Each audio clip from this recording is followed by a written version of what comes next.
چاہیے ہو، جس چیز کی ہمیں محتاجی ہو، تو ہم اللہ جل وعلا سے دعا مانگ کر وہ چیز حاصل کرتے ہیں۔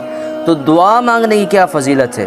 سرکار مدینہ صلی اللہ علیہ وسلم نے فرمایا کہ دعا مانگنا جو ہے وہ اس طرح ہے جیسے عبادت کرنا ہے، یعنی کہ جو بندہ دعا مانگتا ہے وہ بندہ ایسے ہے کہ وہ بندہ عبادت کر رہا ہے۔ اور آقا علیہ الصلوۃ والسلام نے دلیل کے طور پر فرمایا کہ یہ قرآن مجید کی آیت ہے، وَقَالَ رَبُّكُمُ ادْعُونِي أَسْتَجِبْ لَكُمْ إِنَّ الَّذِينَ يَسْتَكْبِرُونَ عَنْ عِبَادَتِي سَيَدْخُلُونَ جَهَنَّمَ دَاخِرِينَ۔ فرمایا کہ اے لوگو، مجھ سے دعا مانگو، مجھ سے طلب کرو، مجھ سے دعا مانگو، اور فرمایا کہ تمہاری دعا کو میں استجب لکم قبول کروں گا۔ اللہ کا فرمان ہے کہ وقال ربکم ادعونی استجب لکم، کہ لوگو مجھ سے مانگو میں تمہاری دعائیں قبول کروں گا۔ تو اللہ سے مانگتے رہیے۔